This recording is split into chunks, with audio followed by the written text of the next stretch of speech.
네, 추석은 우리가 한가위라고도 이렇게 부르죠.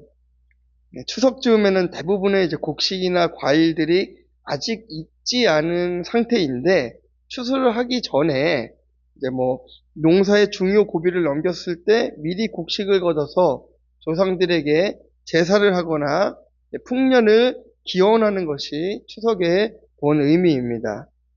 그러나 이 그리스도인들에게 추석은 조상들에게 뭐 제사를 지내고 풍년을 기원하는 절기가 아니라 이 모든 환경을 주신 하나님께 감사하는 날이 되어야 할 것입니다.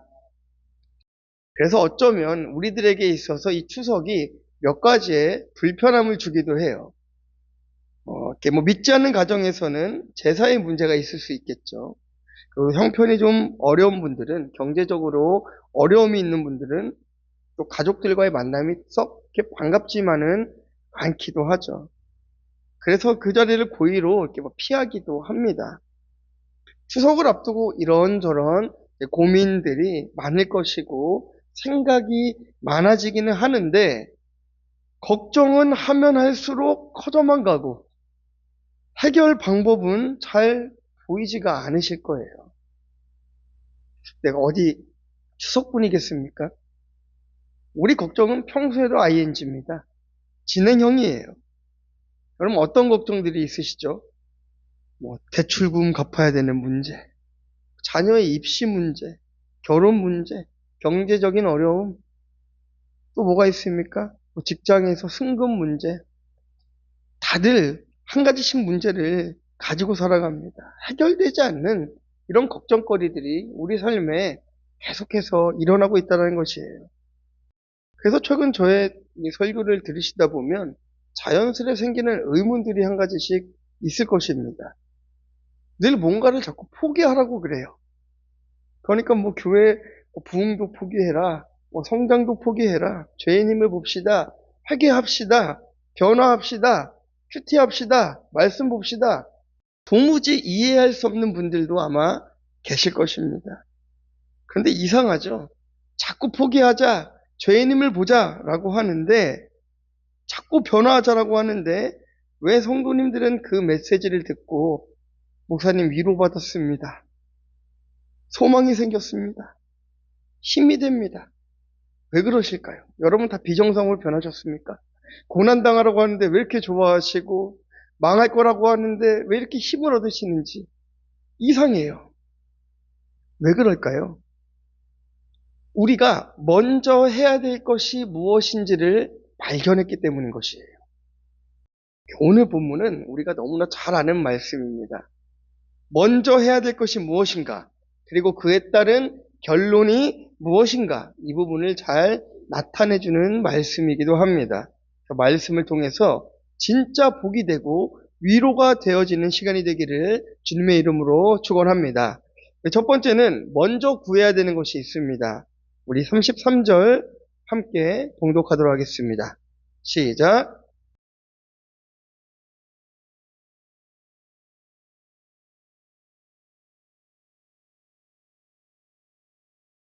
자, 오늘 본문은 그런즉이라고 시작을 합니다. 그런즉, 무언가의 결론을 지을 때 이 그런즉이라는 단어를 사용을 합니다.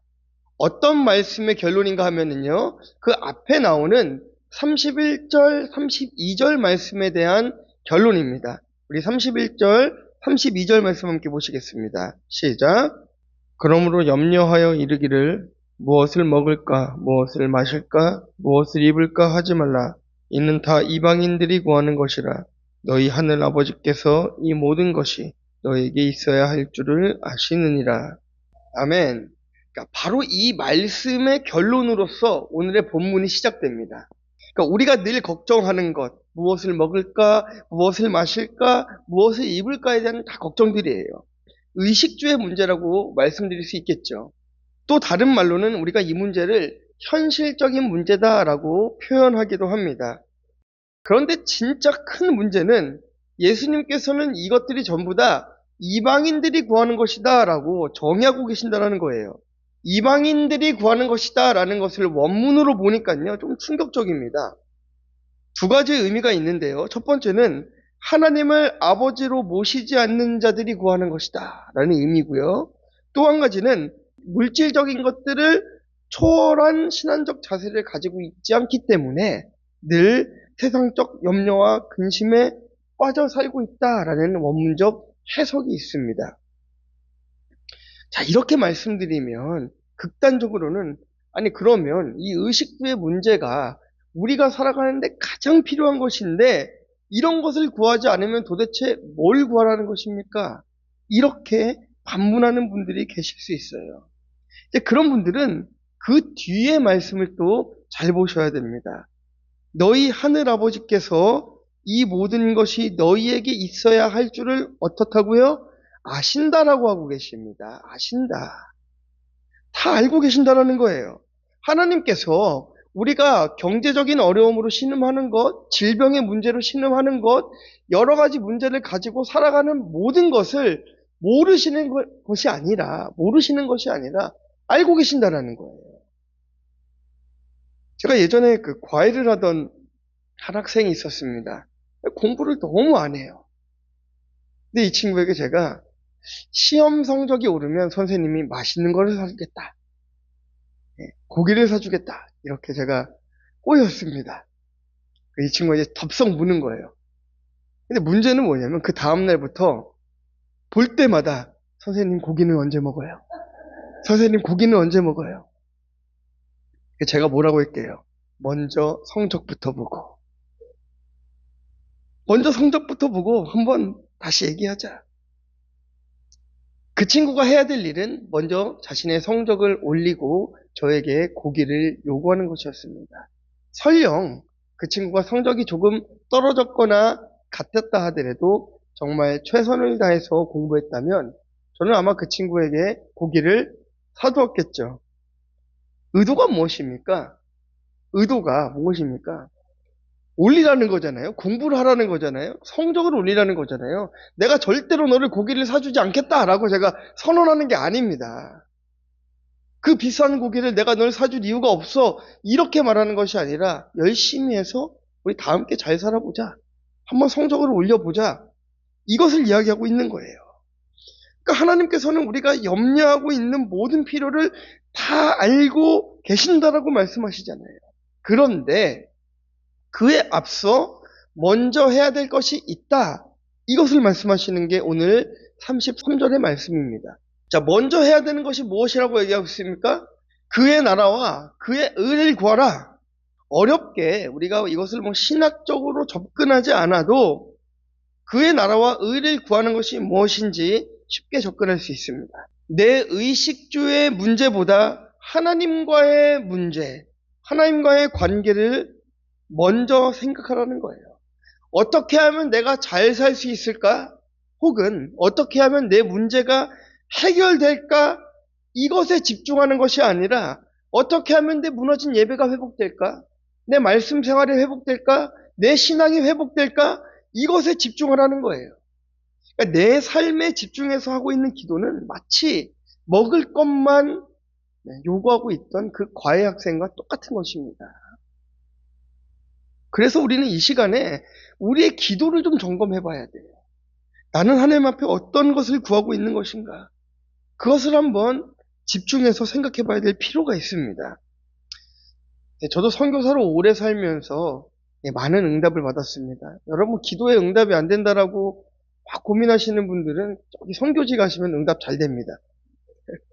바로바로 응답해 주십니다. 많은 응답을 받았어요. 근데 기도의 응답을 받을 때마다 깨닫는 것이 있었습니다. 처음에는 제 문제에 집중해서 기도해요. 하나님 이것도 좀 해결해 주시고 이것도 해결해 주시고 기도의 응답이 없습니다. 정성이 좀 부족했나? 목소리가 좀 작았나? 큰 소리로 막 부르짖으면서 오랜 시간 동안 기도합니다. 그런데 응답이 안 돼요. 하다가 목도 아프고 힘들고 지쳐서 그때는 이제 놔버립니다. 포기해요. 하나님 이제 못하겠습니다. 모르겠습니다. 알아서 해주세요. 그냥 맡기고 저는 그냥 맡겨진 선교하고 말씀 전하고 학생들 가르치고 맡겨진 선교제의 영혼을 위해서 기도하다 보면 어느샌가 그 기도들이 응답되어 있던 것을 마주하게 돼요. 그러니까 문제를 보는 것이 중요한 것이 아니라 본질을 보는 것이 중요하다는 것입니다. 그게 중요한 거예요. 그리하면 이 모든 것을 너희에게 더하시리라 하셨어요. 이 말씀이 그 증거입니다. 그리하면이 조건인 것입니다. 먼저 그의 나라와 의를 구해야만 더해주시는 은혜가 있다는 것이에요. 지금 저에게 있어서 먼저 그의 나라와 의를 구하는 것은 우리 성도님들의 영적인 성장과 영적인 성숙인 것입니다. 그리고 더해주시는 은혜는 더 많은 성도님들이 영적인 성숙과 영적인 성장으로 올 수 있도록 많은 이들이 교회에 모이게 되는 것이에요. 그러니까 먼저 구하는 것은 제가 많은 사람들이 교회에 오기를 구하는 것이 아닙니다. 이게 부흥을 포기하자라는 제가 말씀드린 것의 본질이에요. 그럼 우리가 구해야 되는 먼저 그의 나라와 의는 무엇이냐면요, 여러분들을 성숙하게 해야 되는 거예요. 우리 앞에 있는 성도님들이 영적으로 성장되어지고 성숙해지면 더해지는 수적인 부흥의 역사가 함께 일어나는 것이죠. 이것을 기대하며 저는 날마다 우리 성도님들이 성장하기를 기도하고 있습니다. 우리 적용 질문 드리겠습니다. 우리들은 지금 무엇을 구하고 있습니까? 어떤 기도를 하나님께 올려드리고 있습니까? 내가 먼저 구해야 되는 것은 무엇입니까? 집에 돌아가시면 이 질문에 곰곰이 생각해 보시고 답해 보시기를 주님의 이름으로 축원합니다. 자, 두 번째는요, 염려하지 말고 기대합시다. 자, 34절 말씀입니다. 시작. 그러므로 내일 일을 위하여 염려하지 말라. 내일 일은 내일이 염려할 것이요 한날의 괴로움은 그날로 족하니라. 아멘. 이 염려라는 단어가 헬라어로 메림나오라는 단어입니다. 어떤 의미냐면요, 걱정과 근심을 나타내는데 그 뒤에 보면은 더 큰 의미가 있어요. 무엇인가 하면 보호받지 못함에 불안에 떤다라는 의미가 있습니다. 그러니까 본문이 말하고 있는 거예요. 내일 일을 위하여 염려하지 말라는 것은 하나님께서 오늘도 내일도 보호해 주시니 불안해하지 말라는 거예요. 그러니까 우리는 세상의 염려 그리고 걱정을 해결하기 위해서 모든 노력을 다 하셔야 됩니다. 여러분, 물질적으로 어려운 분들이 있어요. 교회 와서 기도만 한다고 그게 해결 안 됩니다. 삶의 현장으로 가셔서 열심히 일하시고 열심히 뛰어다니셔야 되는 거예요. 그냥 병이 들면 병원에 가셔야 되는 거예요. 병원에 가시고 또 기도하면서 하나님께 의사의 손을 통해서 고쳐달라고 기도해야죠. 정말 우리가 할 수 없는 상황 가운데서 도저히 이거는 이제 의사의 손길을 벗어났다 하면 그건 주님 앞에 매달릴 수밖에 없어요. 그럴 수밖에 없는 상황입니다. 그러나 일반적인 상황 가운데서는 우리의 모든 노력들을 다 기울여야 합니다. 그런데 상황이 달라지지 않았다고 해서 하나님의 보호하심이 없는 것은 아니에요.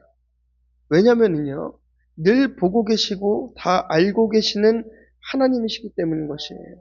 그래서 우리는 염려보다는 기대하는 것이 중요한 것입니다. 2009년도에 중국에서 학생들을 데리고 제가 단기 선교를 진행을 한 적이 있었습니다. 유학생들이다 보니까 재정적으로 좀 어려웠어요. 돈을 못 내는 친구들도 있었고 어려운 친구들이 있었습니다. 시간은 다가오는데 돈은 없고 불안해지는 거죠. 염려가 되는 거죠. 근데 이제 그 당시 한 장로님께서 저에게 전도사님 걱정하지 마세요 그러는 거예요. 저는 돈이 있는 줄 알았습니다. 돈은 안 주시고 걱정하지 마세요 딱 그러시는 거예요. 너무 호기롭게 제가 믿었습니다. 네, 해결되겠구나. 진행시키세요. 그래서 제가 그날 밤에 비행기 티켓부터 숙소까지 그냥 다 예약을 팍 해버렸어요. 주신다 하셨으니까 믿고 그냥 했습니다. 그리고 얼마 후에 진짜 장로님께서 저를 부르시더니 그 비용을 대시는 거예요. 적은 돈이 아니었거든요. 한 2천만 원 정도 됐습니다. 주시는 거예요. 제가 장로님 갑자기 돈이 어디서 생기셨습니까? 얘기를 들어보니까 이래요. 장로님께서는 이 문제를 너무 해결해 주고 싶으신데 사업에 어려움을 좀 겪으셨어요. 본인의 사업이 어려움이 아니라 받아야 될 돈이 있는데 타 회사로부터 받아야 될 미수금들이 있는데 그 회사가 어려워지는 바람에 돈을 못 줬던 거예요. 그런데 하나님 앞에 하나님 우리 학생들 선교 보낼 수 있도록 물질 주세요라고 기도를 하니까 하늘에서 돈이 떨어진 게 아니라 이 미수금, 네, 이 회사, 돈을 못 주는 회사가 살아났어요. 그래서 그 회사가 장로님 회사에 돈을 줄 수가 있었고 그 돈이 저에게 왔습니다. 자, 한 사람의 염려와 걱정이 기대로 바뀌었을 때에 두 회사가 살았고 한 교회의 선교팀이 살아버렸잖아요. 한 사람의 믿음이 얼마나 많은 사람들을 살렸습니까? 여러분들이 하는 염려는 가족을 죽이기도 합니다. 말로 죽이기도 합니다. 생각으로 죽이기도 합니다. 죽인다라는 게 진짜 죽인다라는 것이 아니고요. 네. 여러분, 우리가 칼로 찔러야 하면 살인이 아니잖아요. 네. 말로 협박하는 것도 굉장히 아픕니다. 네. 아파요. 염려는 그렇게 돼요. 불안은 그렇게 되고, 걱정은 그렇게 됩니다. 그런데 그 걱정이 기대로 바뀌면 옆에 있는 사람들이 다 살아나요. 여러분도 살아납니다. 가정이 살아나고, 교회가 살아나고, 이 땅이 살아나고, 네. 이 땅에 하나님의 백성들이 다 살아나는 거예요. 어떤 방법으로 하나님께서 채워주실까 기대했는데, 하나님께서는 놀라운 방법으로 두 회사를 살리시고 교회를 살리는 놀라운 역사를 눈으로 목격하게 되었어요. 이 상황을 잘 살펴보십시오. 그의 나라와 의를 구했습니다. 장로님이 우리 회사를 좀 살려주세요라고 기도하지 않았어요. 하나님, 이 학생들 하나님 선교해야 되는데 좀 보내주고 싶어요. 먼저 그의 나라와 의를 구했습니다. 그랬더니 하나님께서 그 위에 더해주시는 은혜를 싹 부어주시는 거예요. 이게 원리 아니겠습니까? 염려하지 않았습니다. 기대했습니다.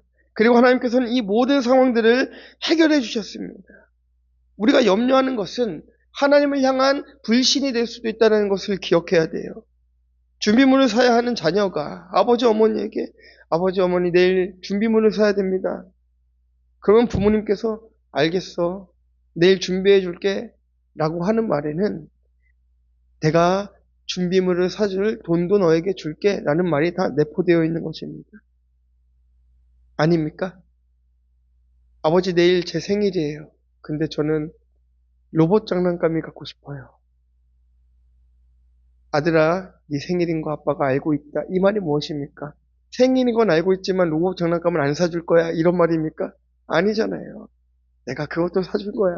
다 알고 있어. 이 말 아닙니까? 예전에 우리나라에 유행하던 그 할머니들 하시는 광고 있었잖아요. 아들아, 나는 괜찮다. 기억나시죠? 나는 하나도 안 춥다. 예, 보일러 광고입니다. 이게 무슨 말입니까? 보일러가 필요하다는 말이잖아요. 그러니까 우리가 하나님 앞에 구할 때에 자꾸 염려하는 거예요. 구해놓고도 염려합니다. 기대하지 않고 걱정만 하고 염려만 하니까 우리들 삶이 계속해서 황폐해지고 피폐해지는 것이에요. 하나님께서 우리의 이런 상황들을 역전시켜 주실 것이라는 믿음, 그 확신이 우리 안에 필요한 것입니다.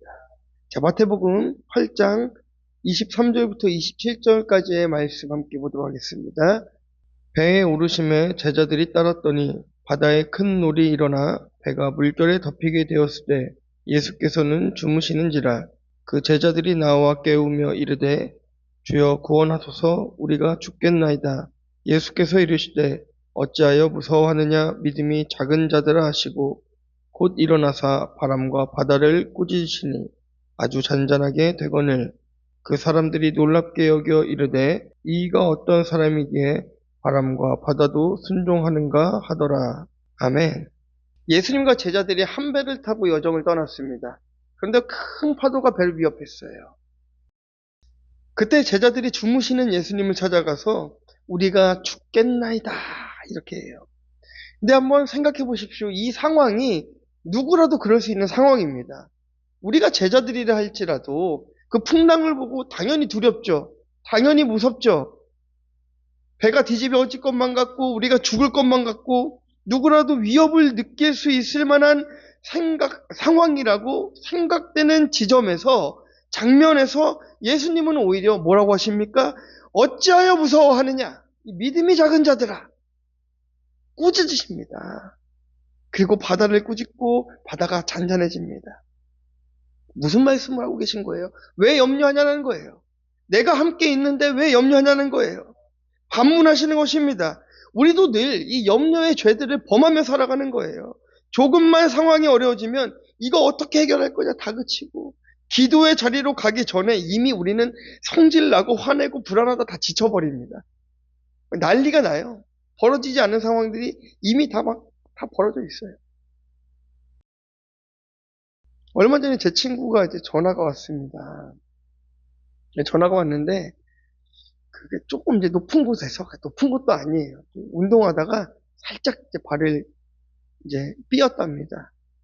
처음에는 발이 삔 거에서 시작을 했어요. 근데 나중엔 다리를 못 쓰면 어떡하지까지 가더라고요. 그냥 뭐 기부스 좀 하고 병원에서 고치면 돼. 그러니까 이 친구는 막 걱정하는 거예요. 내가 보니까, 인터넷에 찾아보니까 이거는 그냥 금이 간 게 아니고, 저는 병원에 갔다 온 줄 알았습니다. 그냥 혼자서 상상으로 다 만들어내서 결국엔 자기 다리를 스스로 다 부러뜨려 놨어요. 나는 이렇게 된 다리야.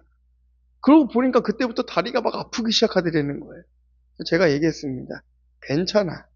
안 죽어. 안 아파. 병원 가. 물리치료 받아. 괜찮아. 근데 이상하게요. 그렇지? 라고 하더니 그때부터 별로 안 아픈 것 같기도 하고. 여러분, 이상하지 않습니까? 하나님께서는 계속 우리에게 이야기하시는 거예요. 그 염려를 키우고 걱정을 키우고 우리의 기대를 꺾어버린다는 것입니다. 그런데 이 말씀을 들으면서 우리는 이렇게 생각하실 거예요. 맞아. 내가 아는 어떤 사람이 그러고 있는 것 같다. 내 남편이 그러는 것 같다. 내 아내가 그러는 것 같다. 내 자녀가 그러는 것 같다. 근데 여러분, 제가 솔직하게 얘기해 봅시다. 우리가 그런 사람들이죠. 제가 그런 사람이고 여러분들이 다 그런 사람들 아니겠습니까? 염려의 자를 다른 말로 불신의 자라고 말할 수 있습니다. 저에게도 이런 불신과 염려의 죄들이 있습니다. 제가 복림교회 처음 올 때에 많은 사람들이 이렇게 얘기했어요. 한 번 어려움을 겪은 교회는 쉽게 회복되지 않는다. 긍정적인 얘기를 주변에서 한마디도 하지 않아요. 그런데 하나님께서는 복림교회의 회복과 부흥을 보여주셨고, 그것을 믿고 끝까지 이 자리를 지키면서 여러분들과 함께하고 있는 것입니다. 변하지 않는 상황을 바라보면서 저도 때로는 그런 생각들을 했죠. 정말 될까? 이게 정말 변화될 수 있는가? 회복될 수 있는 것인가? 이대로 지속되면 어떡하지? 염려하고 걱정하게 됩니다. 네. 중직이 되면 될수록 이 걱정은 더 커져가는 것 같아요. 그렇죠, 장로님? 걱정되죠? 왜 걱정 안 됩니까? 그런데 하나님께서 이 제자들을 바라보면서 이야기하시는 거예요. 무엇을 염려하느냐? 이 믿음이 작은 자들아. 이 배는 예수님이 계시면은 엎어질 수가 없는 배라는 것입니다. 무너질 수가 없는 배라는 것입니다. 교회는 하나님이 그곳에 계시면 망할 수가 없는 거예요. 교회는 하나님께서 지켜주시고 성령께서 이끄시고 스승되셔서 알려주시고 그대로 행하기만 하면 절대로 망하지 않습니다. 하나님의 교회는 부흥하고 성장할 수밖에 없는 것이 하나님의 방법인 것입니다. 배 타고 있는데도 불구하고 염려하였듯이 우리 또한, 저 또한 하나님께서 교회에 함께 하시는데도 불구하고 염려하고 불안해 하더라는 것입니다. 당해야 하는 고난은 끝까지 다 당해야 회복이 있는 것입니다. 지금 교회의 어려움도 하나님께서 끝까지 당하게 하신 후에는 반드시 회복의 역사가 있을 것입니다. 저는 그것을 믿고 그 시간을 기다리는 중인 것입니다. 여러분들 삶 가운데에 어떤 어려움들이 있습니까? 기다리십시오. 그러나 염려하며 기다리지 말고 기대하며 기다리십시오. 하나님께서 응답하시는 날이 올 것입니다. 네, 적용 질문 드립니다. 지금 내가 염려하고 있는 것은 무엇입니까? 염려 대신 기대함으로 바꾸실 수 있겠습니까?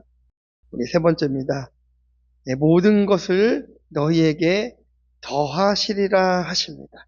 그러니까 먼저 그의 나라와 의를 구하는 자들에게는 더해 주시는 은혜가 있다라고 이야기하시는데요. 무엇을 더해 주시겠다라고 이야기하고 있습니까? 이 모든 것이 뭐예요? 앞에 나온 그의 나라와 그의 의, 그 모든 것을 더해 주신다는 거잖아요. 이 말씀을 잘 이해해야 되는 거예요. 본문의 말씀의 의미는 모든 것을 더해 주시는데 그의 나라와 그의 의를 구할 수 있는 환경으로 만들어 주시겠다라는 거예요. 이해하십니까?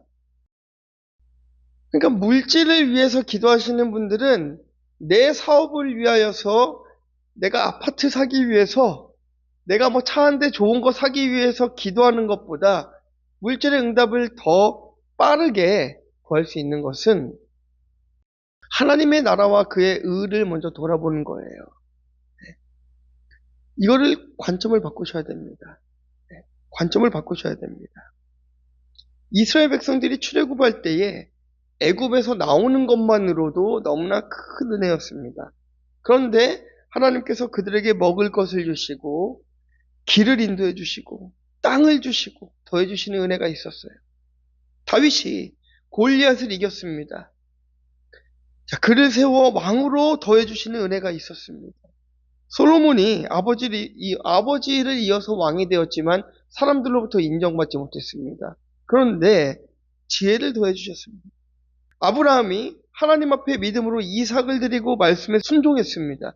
그런데 그 가정만 축복해 주신 것이 아니라 그를 복의 근원 삼아 주셨습니다. 더해주는 은혜입니다. 성경에는 많은 예시들이 있어요. 그런데 공통점이 하나 있습니다. 먼저 그의 나라와 의를 구하기 위해서 당해야 하는 고난들이 있었던 거예요. 한 치 앞을 모르는 광야를 이스라엘 백성들은 40년을 걸어야 됐고, 다윗은 거인인 골리앗과 싸워야 됐고, 시기 질투로 도망자 신세가 되어야만 됐습니다. 솔로몬은 왕이 되었지만 백성들로부터 인정받지 못해야 됐고, 아브라함은 아들을 드려야 하는 고난을 당해야만 했습니다. 그리고 또 한 가지 공통점은 이들은 전부 당해야 되는 그 고난을 믿음으로 당했다라는 거예요. 감당했다라는 것입니다. 그러니까 그의 나라와 의를 위해 당해야 하는 핍박들이 있다는 것입니다. 믿지 않는 남편, 믿지 않는 아내, 부모님, 믿지 않는 자녀, 친구, 나를 단련시키기 위한 고난의 환경, 질병, 가난, 이 모든 것들이, 이런 모든 고난들이 우리로 그의 나라와 의를 구하게 만들더라는 것입니다. 유명한 욥의 고백이 있습니다. 욥기 23장 9절에서 10절 말씀 보겠습니다. 시작. 그가 왼쪽에서 일하시나 내가 만날 수 없고 그가 오른쪽으로 돌이키시나 배울 수 없구나. 그러나 내가 가는 길을 그가 아시나니 그가 나를 단련하신 후에는 내가 승금같이 되어 나오리라. 아멘. 욥은 자신의 질병의 문제에 집중했었습니다. 그래서 언제 이 아픔이 사라질까, 이 고통이 사라질까, 이것에 집중하다가 비로소 이런 고백을 하는 거예요. 내가 가는 길을 주님이 아십니다. 나를 단련하신 후에는 내가 승금같이 나오리라. 그리고 마지막에 욥의 고백은 더 예술입니다. 욥기 42장 4절, 5절, 12절 말씀입니다. 시작. 내가 말하겠사오니 주는 들으시고 내가 주께 묻겠사오니 주여 내게 알게 하옵소서.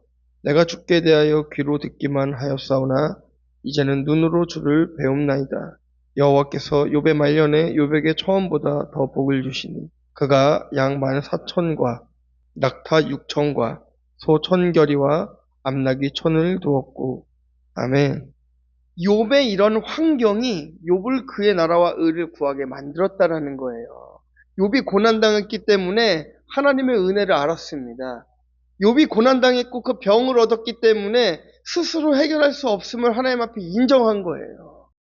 때로는 하나님께서 우리들로 하여금 하나님이 오르시다라는 것을 인정시키기 위해서, 내가 100% 죄인이라는 것을 인정시키기 위해서 우리들에게 주시는 고난도 있다라는 것입니다. 욥을 보세요. 그의 나라와 의를 구했더니 귀로만 듣고 믿었던 하나님을 이제는 직접적인 계시를 통해서 만나게 되고 그의 영안이 열리고 영적인 문제들이 해결되고 하나님을 만났을 때에는 처음보다 더 큰 은혜와 그 복을 받게 되었지 않습니까? 그러니까요.